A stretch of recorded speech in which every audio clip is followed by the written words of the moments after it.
Hello, CharterFolk. Delighted to have you here and delighted to have our guest today. We're very fortunate today to have a chance to talk to Diana Diaz-Harrison, who is the founder of the Arizona Autism Charter Schools, which was the recent winner of the Yass Prize nationally. Diana, let's bring you on right now, and just delighted to have you here. Welcome to CharterFolk. Congratulations on the Yass Prize. Congratulations on having made a school that is perceived by so many to be making such a great difference and inspiring a lot in our movement to do even more.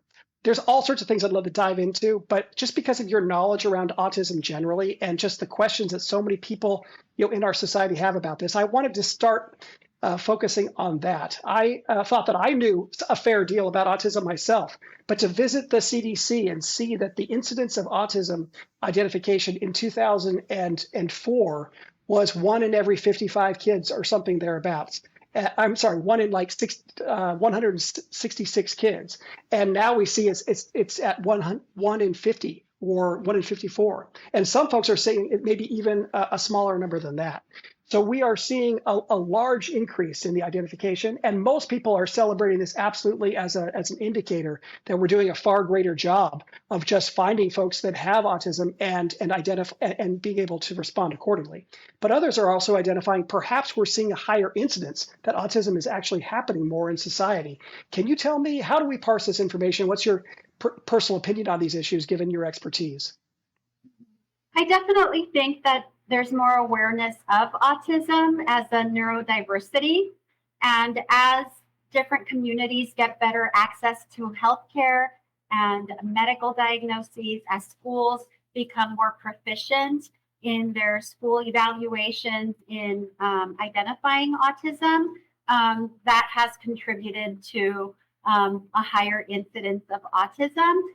In particular, for example, here in Arizona, we have a large Hispanic community. And I think eliminating or reducing the stigma associated with autism has helped many kids and families seek diagnosis sooner than later. And that is what we want, because early intervention is very important in serving children with autism. So I think eliminating the stigma has contributed to teasing out autism from other developmental conditions, and having more awareness has also led to higher rates of diagnosing. Yeah, I was fascinated to see that the delta between autism identification rates in Caucasian students and in Black students has basically evaporated over the 20 years that I was previously referencing, although it looks as though Black students are identified with autism later than white students are. And when you're talking about early intervention being so important, well, we can see how that disparity could have profound consequences. And I still see that, yeah. Tell me, what can you just like explain what the consequences are for identifying later, and why we should be so focused on getting even better at this? Yeah, so early intervention for kids on the spectrum, on the autism spectrum, is all about your learning to learn skills, right? How to attend to a person or a task, or acquiring functional communication, because a lot of kids on the spectrum have communication gaps. That's one of the core symptoms of autism. So they have a lot of catching up to do that doesn't happen through the natural environment.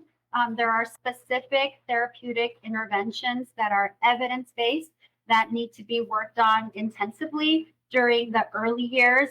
That's pre 5 years old. That's, from when as early as, 2 years old to when a child becomes school age at 5 years old.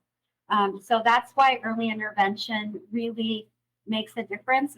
As when children are young, their brains are more moldable. Sure. As well. They're making more neurological connections that can really make or break really a student's successful start in school. Of course, some of our students have never had access to this, to early intervention or official diagnoses, but their parents know, they need a specialty program because what they were doing in typical school wasn't working out.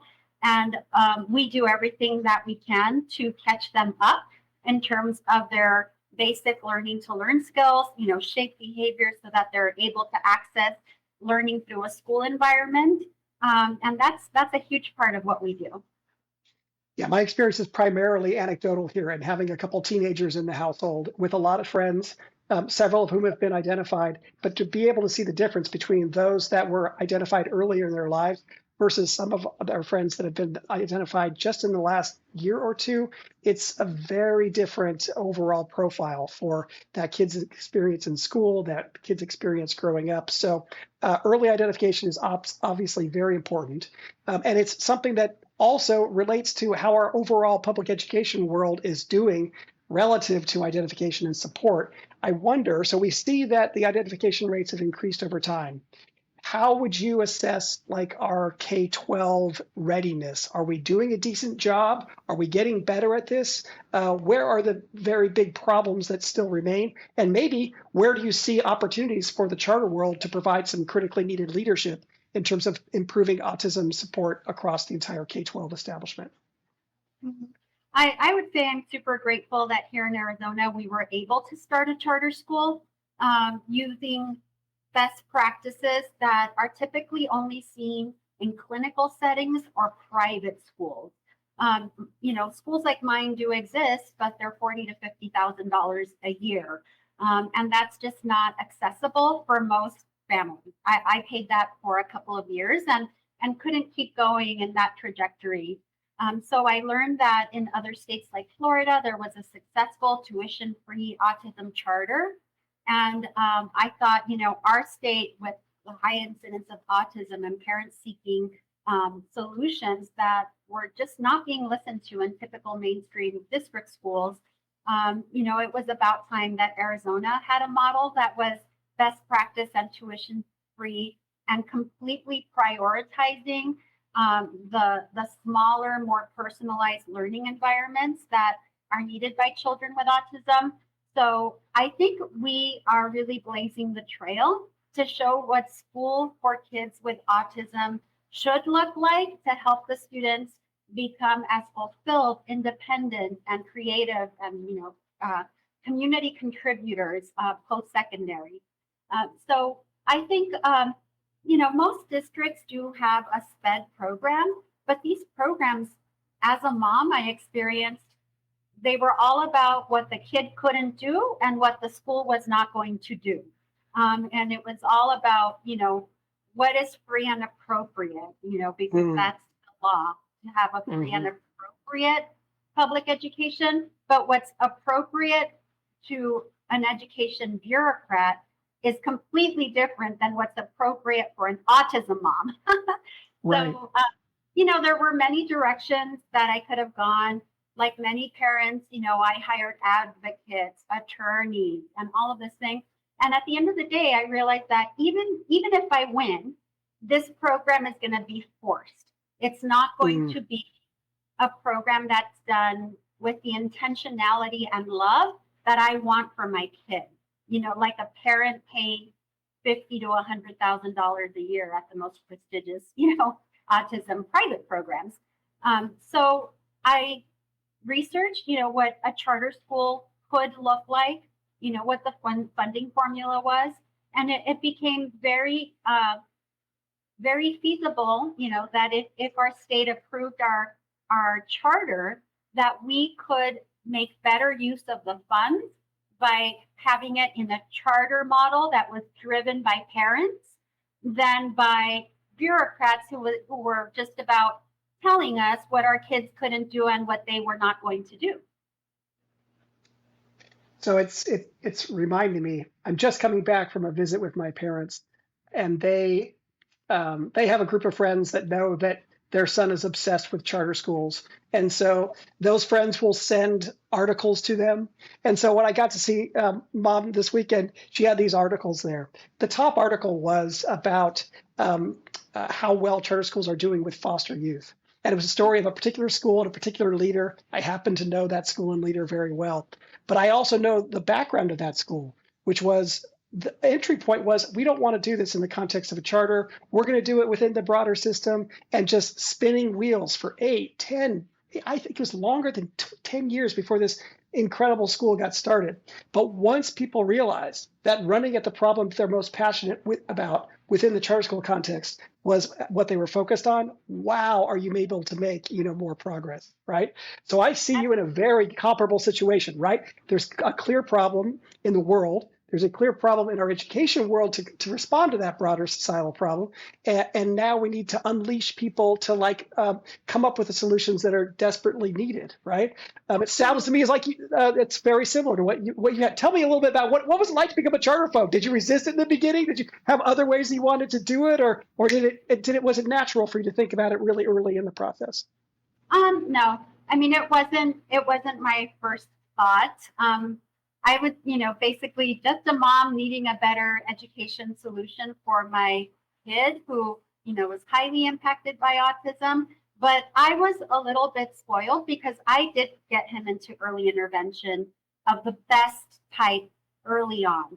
And, while I saw, how he was in a typical preschool, which was a disaster, just sensory overload, large class size, teacher who had no idea what to do with him.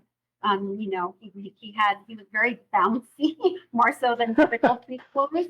Then, he went into small group and one-on-one early intervention that was based on applied behavior analysis, which is backed by more than 50 years of research to produce best outcomes for kids like my son with autism.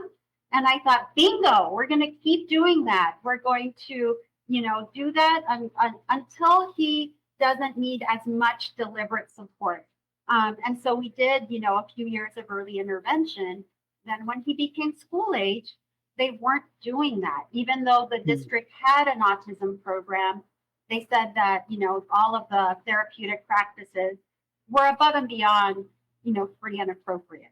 And I'm like, well, that's silly. We know this is what works for kids like my son. There's a class full of kids that, learn the same way he does. And so then it all became, it's that horrible feeling of becoming adversary. Like, Right. you become that mom that is a nag and, not settling. So, again, I did the drill, hired advocates and attorneys. He got put in a private placement. And that also just wasn't the way I wanted school to go for myself as a mom and for my son.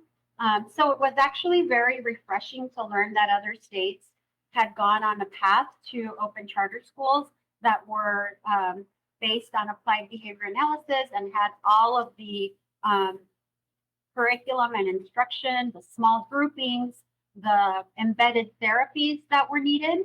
And I pitched it to a lot of seasoned educators or clinical people that work with kids with autism, but nobody wanted to touch how litigious special education can be.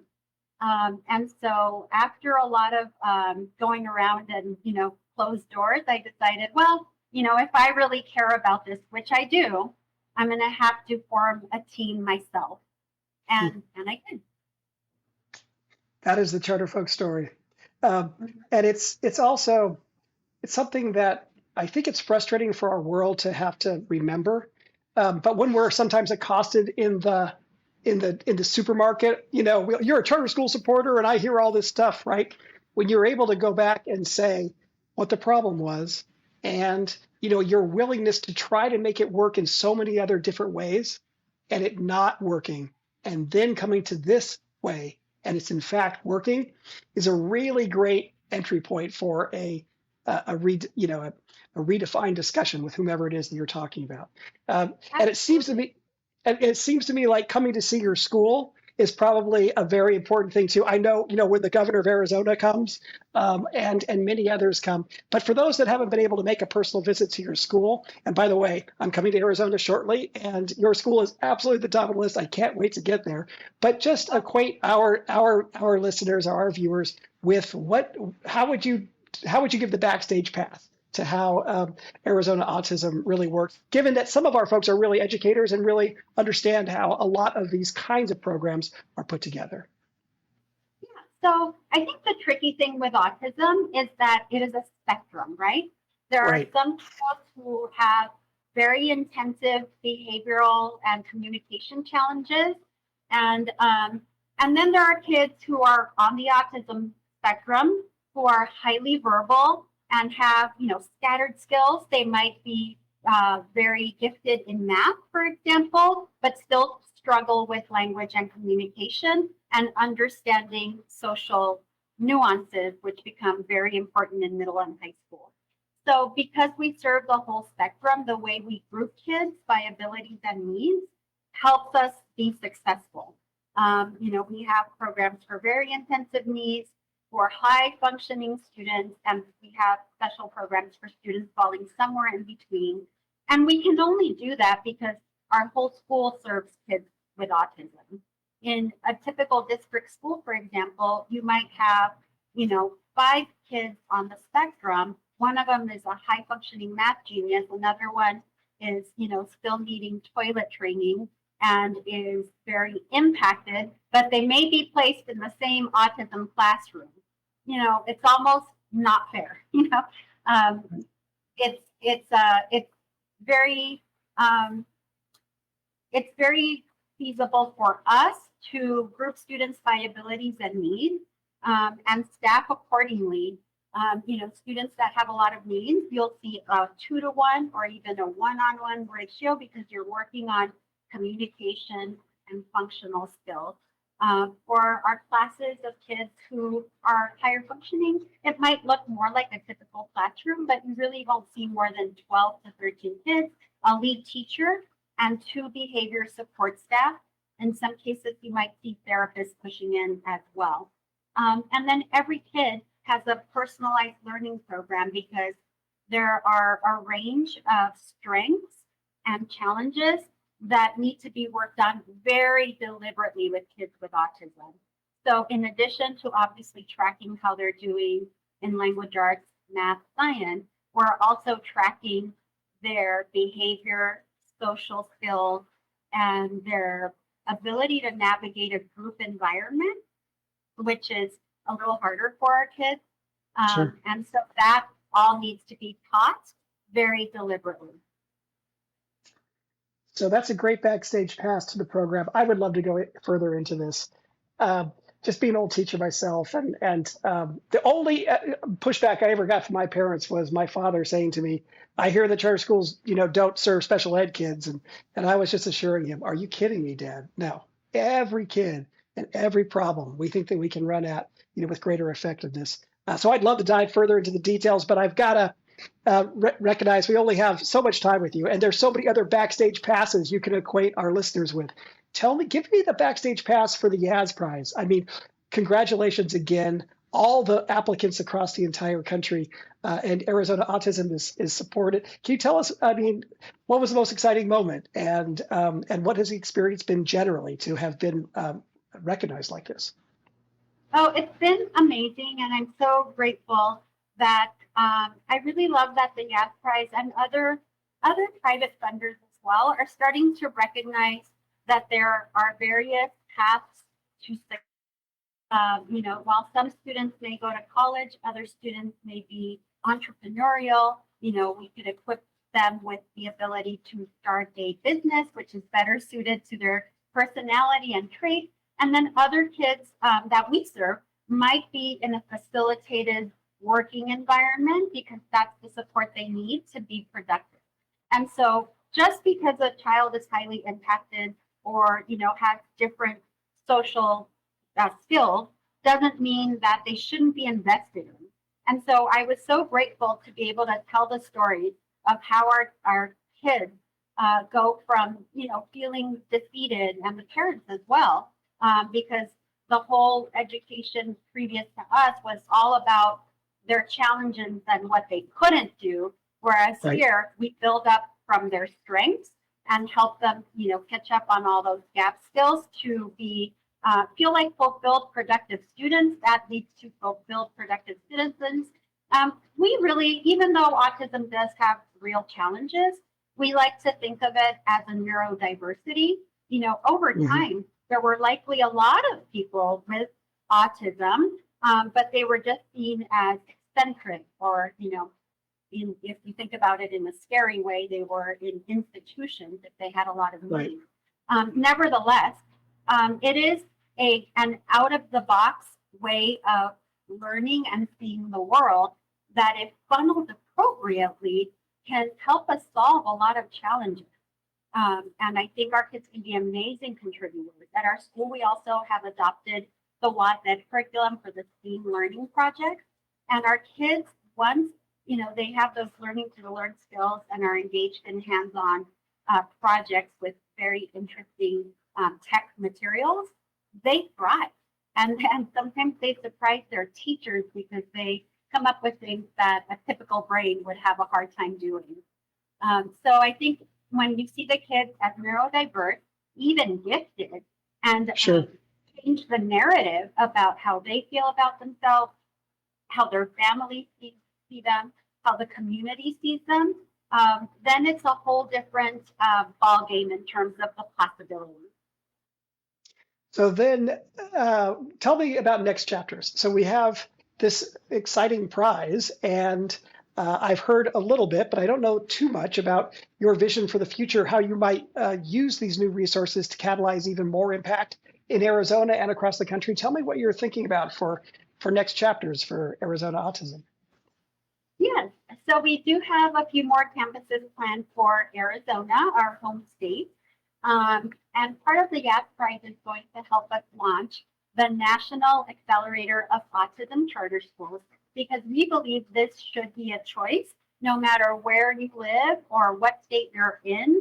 Parents shouldn't be subjected to, just mediocre to low performing programs because that's the only choice at their district, or, paying 50 to 60 to more, thousand a year to go to private school, not sustainable for a lot of families or most families.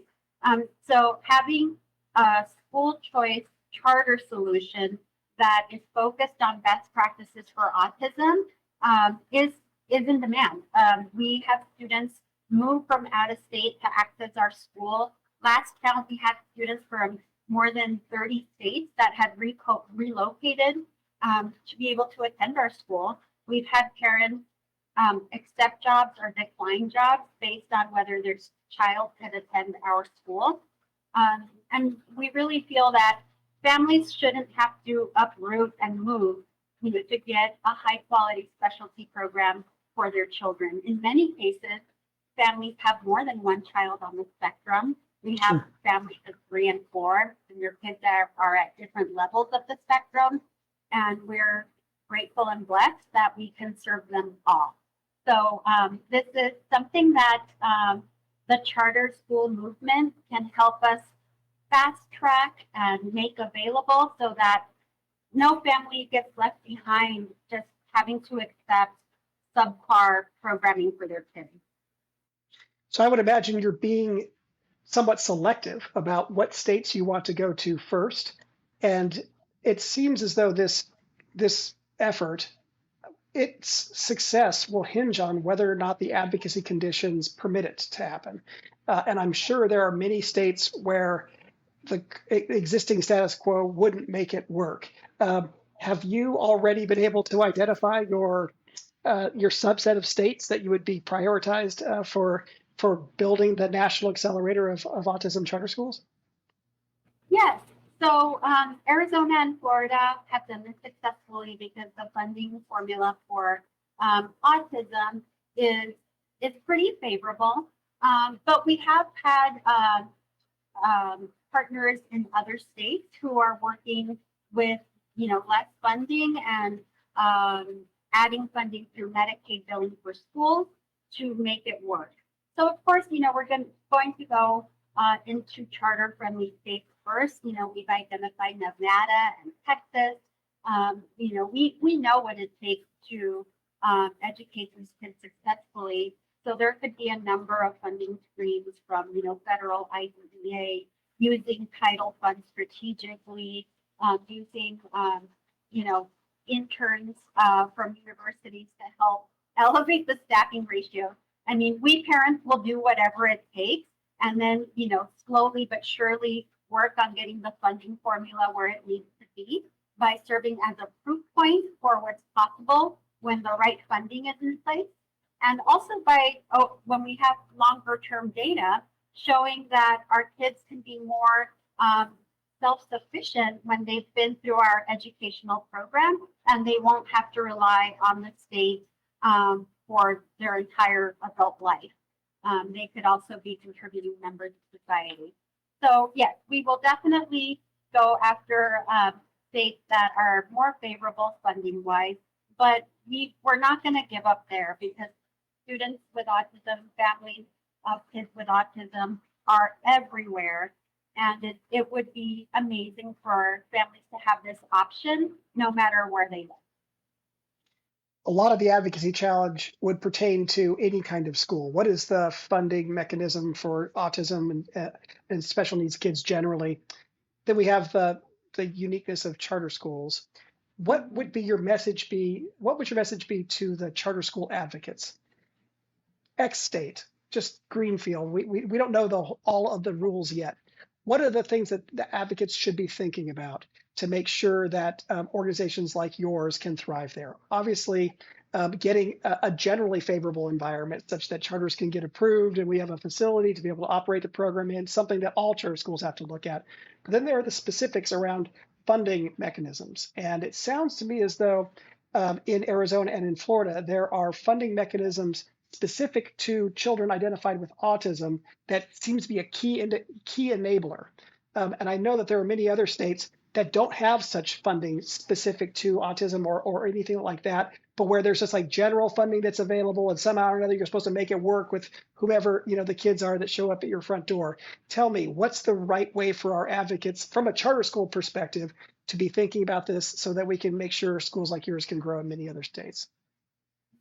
I think there's a case to be made for special population schools for sure, because when we are serving, for example, in our case, most of our population is on the autism spectrum. The economies of scale that can happen and the groupings that are specific to children's abilities and needs are more successful and therefore more cost effective. So, while some of our detractors may say, oh, students on the spectrum would be better off in a typical mainstream environment. Isn't that what you want? Most parents like me have tried that. And, our kids, even though they may be in a class of 25 typical kids, they're more isolated than ever. And in some cases, even unsafe. So having these smaller specialty environments is more successful, more cost effective, in terms of what it costs the state for a person with autism across the lifespan. Doing this investment during K-12 can be key to less reliance on the state in the future. I think that's definitely getting more of our kids on the spectrum in the workforce is part of the biggest driver for us. Again, whether it's independent employment, facilitated employment, no matter what it is, we are all working toward having our kids not be relying on state services for the rest of their life. And I think that cost analysis, investment and cost analysis should be a driver for making a case for specialty charters like ours that are going to prioritize best practice for a very high needs population.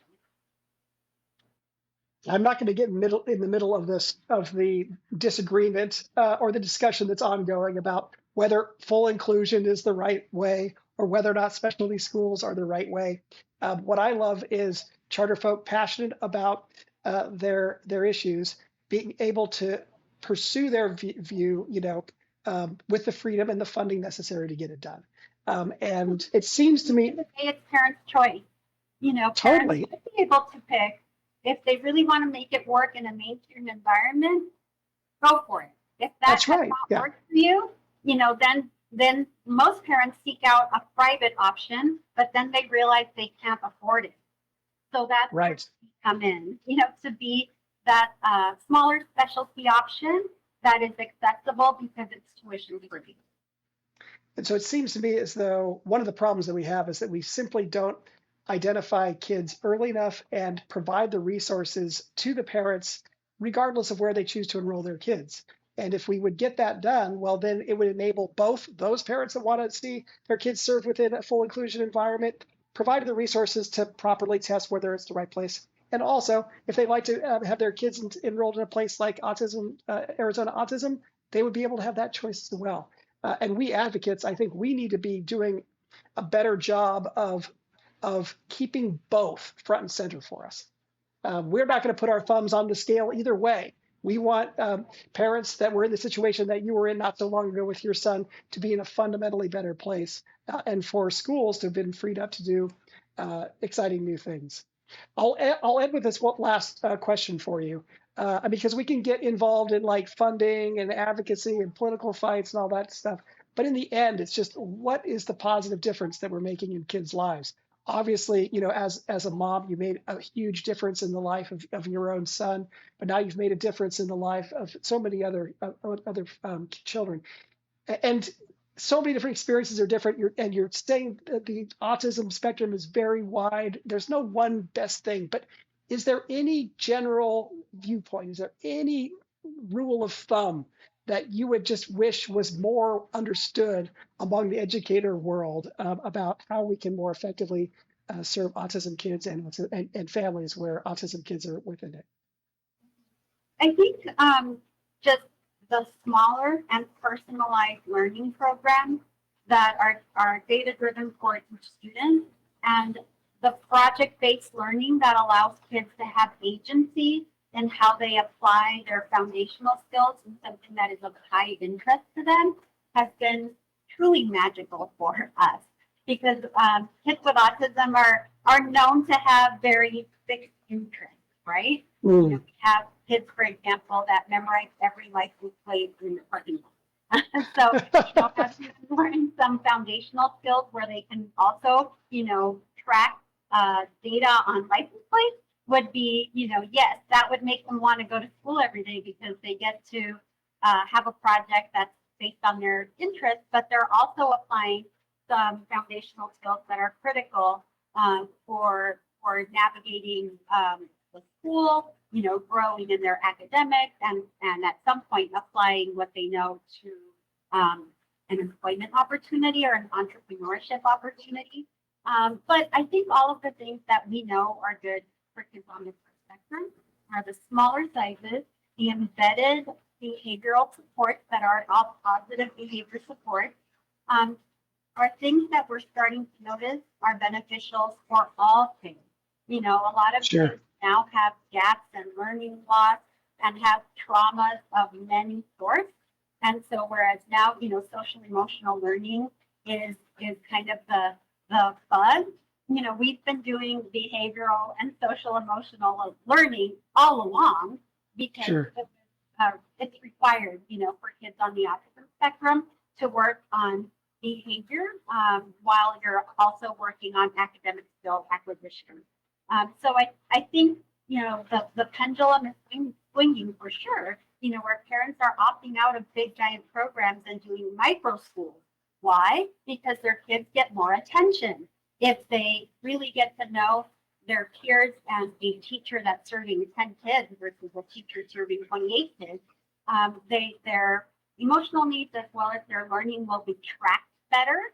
And I think there is a lot of value to that personalized support that really all kids are craving. Many of us grew up in big classrooms and, didn't have this available. And, we tolerated that, right? Perhaps we tolerated not doing projects that were not interesting or Sure. being a big group and kind of figuring stuff out on your own. Kids on the spectrum are a little bit, more truthful in that if something is not reaching them or not interesting to them, they will tell you or they will let you know with their behavior. Sure. So I think that as educators, we should really see that as cues for evolving how we reach students and really giving them foundational skills and then agency in how they apply those skills. That's really what works well for us, and it's something that we want to replicate so that other kids on the spectrum and families can just feel better about what their kids are doing in school. Absolutely. It reminds me of the language we used at High Tech High, where we realized that some of the language around special education and other supports for kids with unique needs sometimes focuses on deficit. And we forget that IEP, which can often be deficit associated, individual education plan. Are you kidding me? We want every kid to receive an individualized education plan. We want every student to receive special education. And there are some leaders, who take advantage of the charter school landscape to help advance an awareness that that's what we want for all kids. And you're helping us do that, Diana. So thank you so much for the time you spent with us today. Thank you so much for the progress that you're making, on behalf of all the kids that you're serving in Arizona. But I'll leave a special thank you for just changing the discussion nationally, because I think through your work, we're going to see just a huge number of kids more effectively served in the decades to come. Thank you so much. Thanks for having me.